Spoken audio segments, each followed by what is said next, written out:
Graça e paz, irmãos, mais uma vez juntos, e quero compartilhar com você uma porção da palavra do Senhor que se encontra no Evangelho de Lucas, capítulo 15, do verso 20 ao verso 24. Esta narrativa trata sobre a parábola do filho pródigo. E levantando-se foi para seu pai, vinha ele ainda longe quando seu pai o avistou e, compadecido dele, correndo o abraçou e beijou. E o filho lhe disse: Pai, pequei contra o céu diante de ti, já não sou digno de ser chamado teu filho. O pai, porém, disse aos seus servos: Trazei depressa a melhor roupa, vestiu, ponde-lhe um anel no dedo e sandálias nos pés. Trazei também e matai o novilho cevado, comamos e regozijemo-nos. Porque este meu filho estava morto e reviveu, estava perdido e foi achado, e começaram a regozijar-se. Como disse, esta narrativa é baseada na parábola do filho pródigo, do capítulo 15 do Evangelho de Lucas, e vai do verso 1 até o verso 32. Quando nós lemos esse texto, logo pensamos no filho pródigo. A mensagem vai falar sobre arrependimento, vai falar sobre voltar atrás, vai falar sobre a atitude errada quando nós desobedecemos o Pai. É verdade que esse texto mostra tudo isso. Mostra a dureza do coração daquele filho que pede a seu pai a herança, a parte dele na herança, que seria a mesma coisa que pedir para o pai morrer, porque a herança só era repartida quando o pai viesse a falecer. Mas ele pediu a sua parte. E o pai o fez. Ele foi embora, viveu da maneira que ele queria, distante dos olhares e do cuidado de seu pai e daqueles que gostavam dele. Viveu da maneira que ele queria, fez as escolhas dele. Perdeu tudo. E quando lemos o texto, vemos o arrependimento dele, o arrependimento de ter feito aquela escolha. Começou a passar fome, passar necessidade, e começou a lembrar: se eu estivesse com os servos de meu pai, trabalhando como um servo, hoje eu estaria me alimentando melhor. Se eu estivesse lá com o meu pai, eu estaria protegido no meu quarto, com o amor de minha família. Se eu estivesse com o meu pai, eu não estaria sofrendo. Ele chegou a essa conclusão diante de uma tragédia, mas eu não quero falar sobre o filho pródigo. Eu quero falar sobre o pai, que muitas vezes nos esquecemos de que esta parábola não está falando do filho pródigo, mas está falando de um pai. Um pai amoroso, um pai que, mesmo não querendo que você se distancie, que faça as escolhas de acordo ao seu bel prazer e à sua vontade, este pai continua sendo um pai presente em nossas vidas. Isso é tão real que, na experiência do filho, ele cai em si e diz: vou voltar para casa e vou falar para o meu pai: pequei contra o Senhor, pequei contra os céus, não sou digno de ser chamado seu filho, eu peço que o Senhor me deixe ser um empregado seu. Aquele filho percebeu que ele tinha feito uma escolha errada. E o pai sabia que seu filho ia precisar dele. E aqui nesse texto nós encontramos exatamente as características do pai que está à espera de seus filhos para voltarem aos seus braços, ou daqueles que o abandonaram para se tornar seus filhos de verdade. O texto bíblico nos mostra que este pai, com todos os direitos que ele tinha de repreender e rejeitar, de mandar para fora ou até prender, não fez isso. Ao contrário, estendeu os braços e recebeu o seu filho de volta. Seu filho rebelde, seu filho pecador, seu filho cheio de manias, dúvidas e dureza de coração. Recebeu ele de volta porque viu na atitude do filho mudança. Muitas vezes nós usamos esse tipo de argumento para dizer que Deus nos aceita do jeito que nós somos. Não. O texto bíblico nos dá a entender claramente que Deus não nos aceita como nós somos. Deus nos recebe em amor como nós somos. E Ele trabalha em nós para que sejamos como Ele é. Ele não aceita que façamos nossas escolhas à revelia. Ele não aceita que vivamos uma vida fora da vontade dele. Ele não aceita quando nós decidimos o nosso futuro e ele é colocado em segundo, terceiro e quarto plano. Deus não aceita isso. Ele não está de braços abertos para aceitar um pecador. Ele está aberto, com seus braços abertos, para receber o arrependido, o pecador arrependido. Aquele que reconhece que sem o Pai, ele não sobrevive. É aquele que reconhece que o Pai é que é o mais importante na história. E é por essa razão que nós precisamos prestar muita atenção. Quem é este Pai? Aqui, Jesus, na parábola, ele faz sim comparativo entre aquele Pai com o nosso Pai eterno. Aquele homem com o nosso Deus Criador, que nos criou como filhos e desejou que vivêssemos junto dele. Mas em um determinado momento da história, ouvimos a nossa própria vontade, pecamos e nos afastamos dele. E só podemos retornar para um relacionamento quando caímos em si, vendo a nossa dificuldade, vendo que sem ele não há vida, percebendo que a presença dele é essencial nas nossas decisões. Por isso, nesta noite, eu quero fazer você pensar um pouco sobre o caminho que você anda trilhando. Se ele realmente é um bom caminho. Se não é, então está na hora de cair em si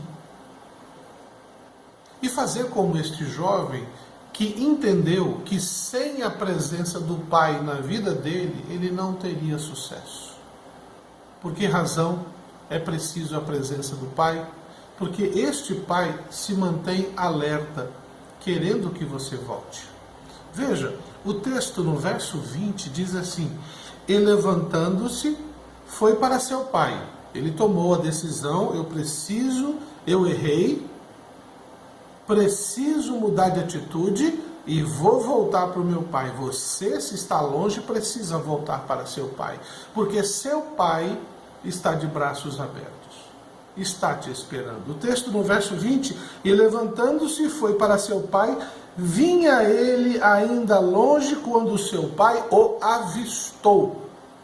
Eu fico imaginando aquele pai à beira da estrada, todos os dias, manhã, tarde, olhando para a estrada ou o acesso que dava para a sua casa, a sua propriedade, imaginando onde está meu filho, o que ele está fazendo, quais as escolhas dele, a angústia do coração de qualquer pai. Eu digo isso como um pai. Não é quando os filhos estão longe, é não saber se os filhos estão com o seu coração perto de tudo aquilo que foi ensinado. Porque mesmo que um filho se distancie fisicamente e ele leve em sua vida os ensinos de seu pai, esse filho será abençoado. Mas com certeza o coração de um pai sempre fica olhando para distante, para a estrada, ou no nosso tempo para o celular. Será que ele está bem? Será que ela está bem? Será que não precisa da minha ajuda? O que eu posso fazer nesta distância?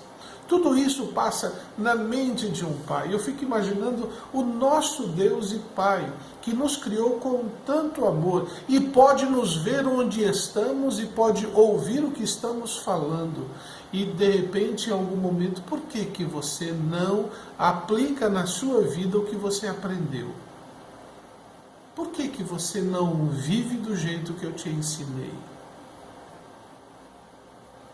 Naquele momento, aquele pai estava à beira da estrada olhando e avistou de longe o seu filho, o reconheceu. O pai conhece o filho.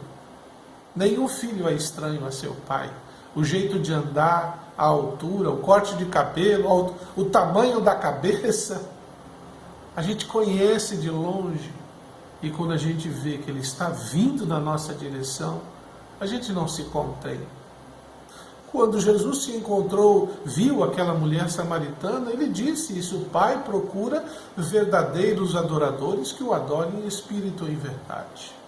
Espírito e verdade, de coração e de corpo. Não apenas uma adoração estética, mas ela precisa ser tanto do coração quanto da própria vida. Aquele Pai, assim como o nosso Deus, está de olho em você. Mantém os seus olhos o tempo todo em você. Você só precisa se voltar para Ele. Porque Ele, como um pai, e o texto diz, no verso 20, quando seu pai o avistou, e compadecido dele, correndo o abraçou e o beijou.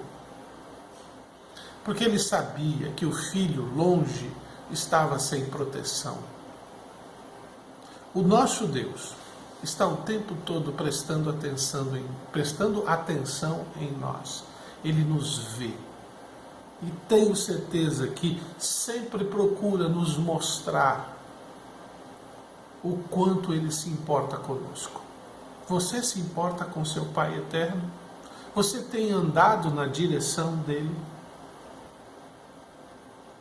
Este mesmo Pai da parábola, assim como o nosso Deus, demonstra uma grande empatia, em segundo lugar, com relação a seu filho. Ele merecia uma punição. Ele merecia ter o portão fechado. Ele merecia ouvir uma bela de uma carraspana pela atitude errada dele. Mas o seu pai compadecido, vendo a miserabilidade dele, vendo a fraqueza dele, vendo a dor dele, se compadece. Todos os dias o nosso Deus mantém a sua mão estendida, compadecendo de todos nós. Ele nos ofereceu o seu Filho Jesus Cristo como sacrifício vivo, para que eu e você pudéssemos ter as nossas dores saradas, as nossas angústias eliminadas, os nossos pecados purificados. Ele se compadece porque sabe que você e eu não somos capazes de resolver nossos problemas sozinhos. Ele tem essa empatia. Ele te ama. Ele não apenas fez você, Ele não apenas nos fez, Ele também morreu por nós, através de seu Filho. Ele sabe qual é a sua dor, Ele conhece suas dores. Como Paulo fala em Filipenses, Ele se tornou homem e até foi servo na cruz, para que eu e você pudéssemos estar na presença de Deus. Terceiro lugar, quando leio esse texto, me faz pensar que este mesmo Pai, além de estar atento, com seus olhos atentos sobre nós, além de ter a empatia, Ele quer nos sustentar, nos dar um suporte em todas as circunstâncias. Veja o que acontece ali no verso 21, não é? E o filho disse: Pai, pequei contra o céu, diante de ti, já não sou digno de ser chamado seu filho.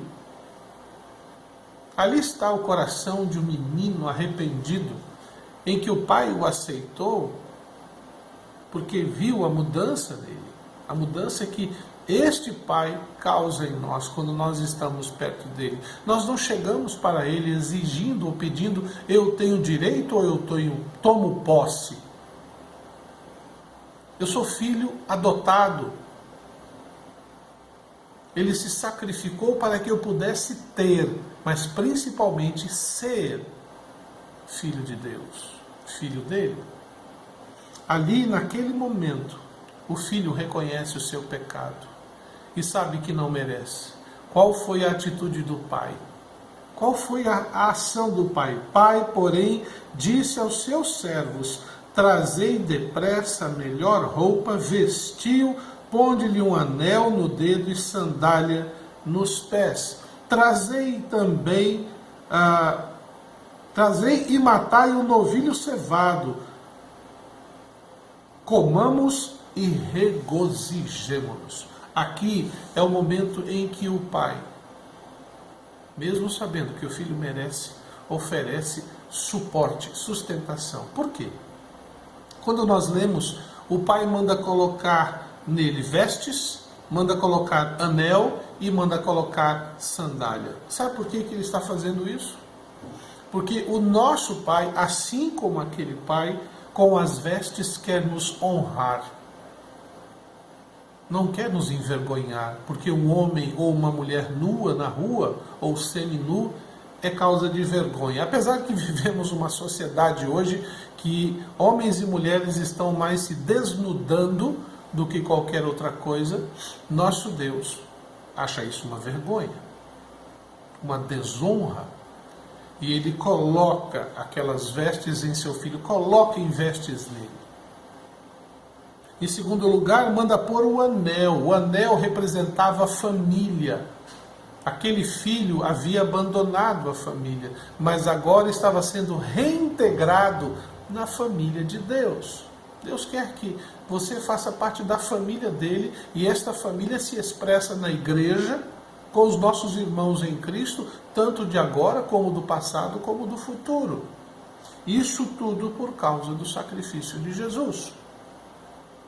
E em terceiro lugar, ele coloca sandália. Sandália representa a autoridade. Porque naquela época, quando se fazia negócios, as pessoas sentavam-se num local e a sandália era a garantia daquele negócio a ser cumprido. Então, se eu fechasse o negócio, eu dava um pé da minha sandália dizendo: isso aqui representa eu. Você vem aqui em tal dia e você vai receber o valor e você me devolve a sandália. Autoridade, palavra. Aquele pai estava restaurando a condição de um filho que, por causa do pecado, havia abandonado. Agora, este mesmo pai, por vontade própria, o recebe. Honra ele. Integra-o à família do Pai, de Deus. E lhe dá autoridade para poder chegar perante os outros e dizer: assim é, assim será. Já parou para pensar que tipo de pai nós temos? Esse pai maravilhoso, que apesar dos nossos pecados, ele espera de mim, de você, esta humildade para dizer: Senhor, eu errei, eu não sou merecedor, estou aqui, me ajuda. E ele não simplesmente corrige um problema, ele traz a nós uma nova vida, uma nova maneira de ser. Porque nós vamos representá-lo onde quer que seja. Aquele jovem voltou a ser o filho amado, estava morto, agora vive. Estava perdido e foi achado.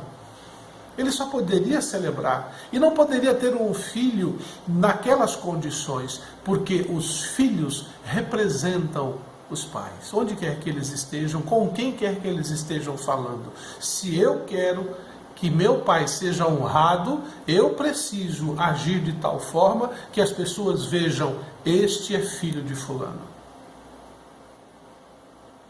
E aquele pai dá todas as condições a este filho para honrá-lo, para respeitá-lo, para ter autoridade, porque ele é parte da família.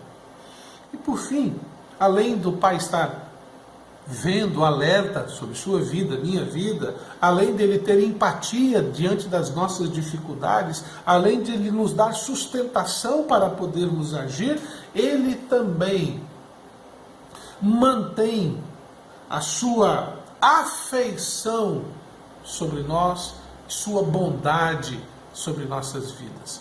Veja o que acontece no fim, no verso 23 e 24, no finalzinho lá: comamos e regozijemo-nos, porque este meu filho estava morto, reviveu, estava perdido e foi achado. Começaram a regozijar. A afeição do Pai sobre nós é celebrar conosco tanto as vitórias como as lutas. Ele quer que sentemos à mesa com Ele, celebremos a vida, celebremos a realização que Ele pode fazer em nós. Naquele momento, aquele filho não merecia nada. Ele não tinha mais direito a nada. Ele não tinha mais herança. Não, porque tudo agora que ele estava recebendo dependeria da presença do pai na vida dele. Porque o filho mais velho, que se você tiver a curiosidade, verso 25 a 32, você vai ver que aparece depois. Este mesmo pai fala ao filho mais velho: seu irmão estava morto, você quer que eu fique entristecido porque ele voltou? E aí esse pai diz ao irmão mais velho: tudo que é meu é teu, meu filho. Aquele jovem, aquele filho pródigo, não ia herdar as propriedades daquele pai. Tudo estava centralizado no filho mais velho. Tudo pertence a Cristo Jesus. Ele é o dono de todas as coisas. Ele é o Senhor à direita do Pai.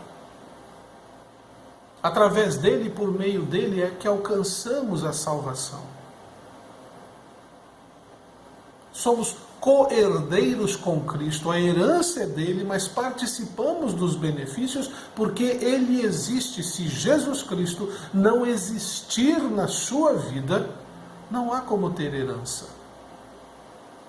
O relato bíblico conta que aquele irmão mais velho não gostou do que aconteceu.